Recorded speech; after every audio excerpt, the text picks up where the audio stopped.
I did something crazy, y'all. I grew rice in my backyard garden, and I wanted to show you how I did it and how much actual rice you get from 1 square foot of growing space. I have been intrigued with growing grains in my garden for as long as I can remember. I always figured if you can grow vegetables, you should be able to grow grains. And this is true that you can, but it feels like a whole other animal to me. So last spring, I started researching what grains I could grow in Florida during the summer, and the one that stood out to me the most was rice. But I didn't want to build a whole rice paddy in my backyard, so I decided to do a little experiment. So let's jump right into it. I'm Patrina, and this is my channel, Homegrown Florida. If you could hit that like and subscribe button, this really helps me out a lot.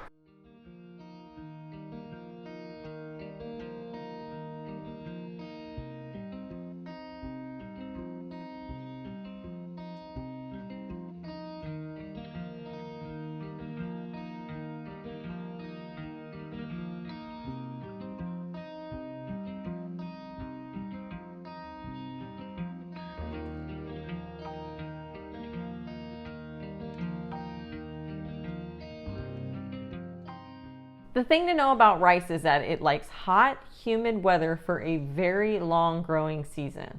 This is perfect for Florida summers. The tough part about growing rice is the container.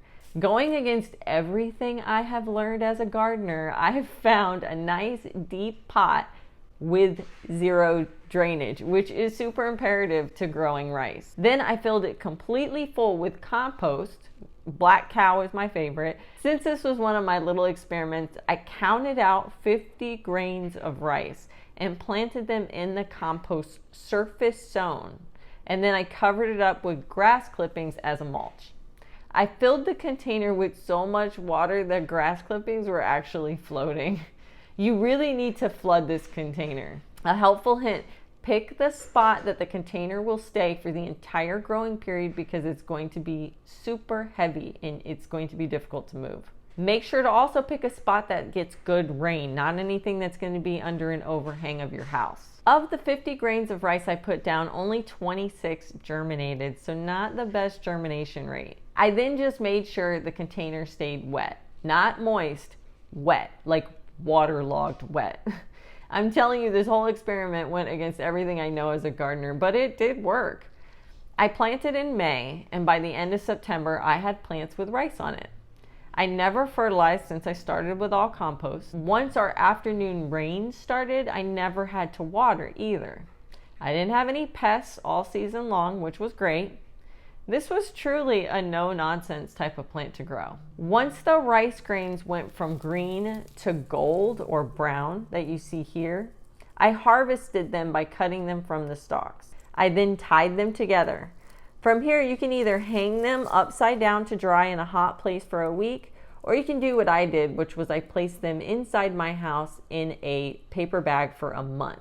I chose this way since humidity was so high outside and I was worried they might mold. They have been sitting in these paper bags for a month, so it's now time to go to the next step in the harvesting process. So what I'm going to do is I'm going to be removing the rice from the plant. So just taking each one and picking it off.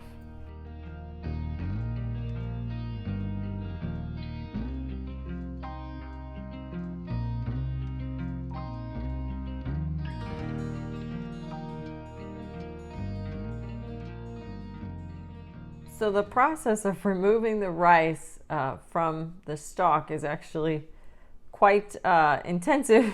I did learn a couple tricks, so I wanted to show it to you. One is if you hold a bunch of them together and rub them in your hands like this, it will actually cause a lot to break off. But then what you have to do is there's still some that's left, and so you kind of just have to break them off one at a time. It reminded me a lot of shelling dry beans or shelling peas because it is a little time intensive, but I'm really shocked with how much rice I have here for that little bit that I grew, which was 50 grains, which I'll show you what that looks like in a few minutes. So next up, we are going to put them on a baking sheet, my much loved much used baking sheet, and we are going to roast them in the oven for 1 hour at 180 degrees.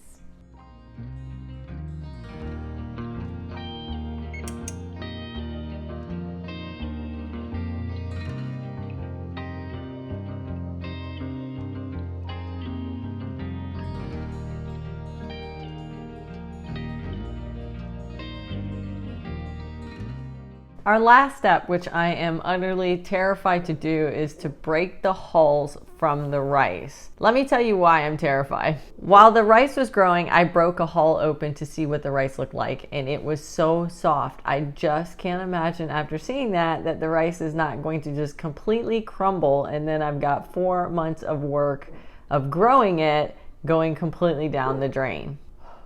So give me a second. Let me get in the right headspace here for this. Okay, let's do it. So what you need is 2 pieces of wood, or you can use a mortar and pestle. I'm going to use these 2 cutting boards that I have as my wood. I'm just going to start with a couple to see if this works or not. So I'm going to place them in between the 2 pieces of wood and lightly press and roll the grains between the wood.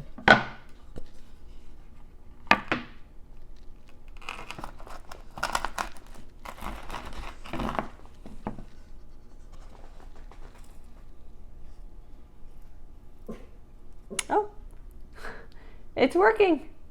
Look at that. It actually works. Okay, this is probably going to take a while, so let's do all of these. So far I've got 1 grain of rice. Oh, no, 2. Oh, look at that. 3. Okay, it does work. You do have to press a little bit harder than I anticipated, and I'm shocked that they're not breaking apart, but so far so good. So let's do all this.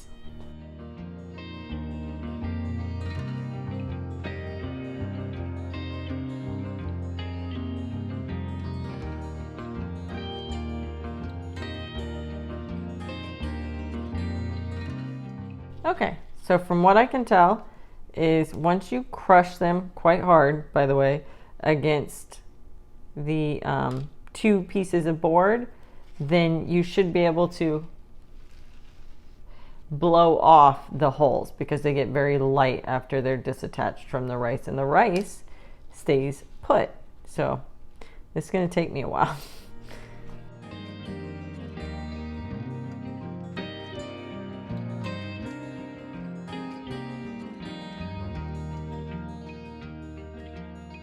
So we are now on day 2 of processing the rice.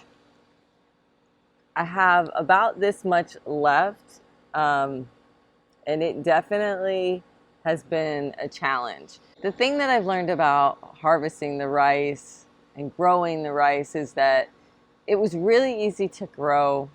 It was pretty simple to harvest it. It's the actual processing of the rice that has been way more difficult than I ever anticipated. So yesterday I roasted it in the oven, and I used the wooden boards to kind of break them apart, and that worked at first, but not on like a large scale. It worked on a very, very small scale, like 1 grain of rice at a time. So then, you know, after doing that for a little while, I thought maybe it needs to be more dry. So I started putting it in the oven, and every hour I would take it out and test it, and it was getting better. So after about 6 hours of roasting and going back and forth and back and forth, I think I've gotten to the point now where it breaks apart a little bit easier, but it's still not an easy process. And it's such a small amount of rice that it's hard for me to imagine how people did this on a very large scale before, like the machinery and things like that. One thing I wanted to say was, if you do know of some sort of machine that hulls the rice, I would be really interested in that. So head down into the comments and let me know. Now, I know there's industrial size machines, but they're like very expensive. And I know that there are mills that will take the husk off and ground the rice into flour.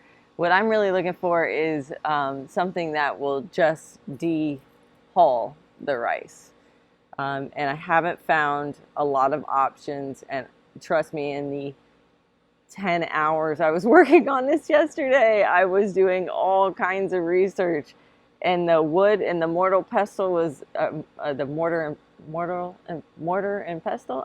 I don't know how you pronounce it. Those seem to be the best way. I even went back and started researching like how they did it before machinery, and it was a lot of like pounding, like I'm doing with the wood boards or with a pestle. And then a lot of like throwing it up in the air for the air to blow it off, which is what I'm doing with my little fan right here. So I'm going to show you what we've evolved to over the several hours of processing this rice to show you my new method of doing it. However, it's still not fun. And as much as I enjoyed growing rice, this part of the process has been horrific enough that I probably will never grow rice again unless one of my amazing viewers shows me or explains to me a product that might make this easier. You might be wondering, why am I doing it outside? It's actually a lot easier to do it outside because once you have broken the rice, and you can put it on the paper plate, you can immediately blow it off and see what percentage of the rice is actually broken, and then keep redoing it over and over. And it does the process of doing it over and over, blowing off and then breaking and blowing off and breaking, does seem to work a bit faster.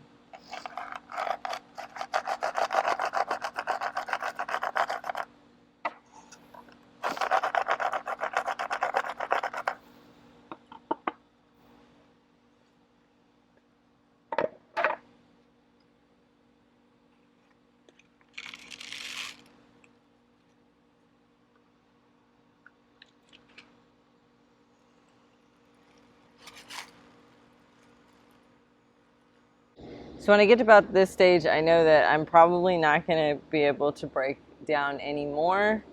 There's probably maybe I'd say about 70% is hold, and then there's 30% that is not. Usually it's broken at this point, like I can kind of push it out. So at this point, you're going to think I'm crazy, but at this point I actually hand sift through this rice and pull the ones that are not broken from the ones that are broken. Oh, it's such a long process.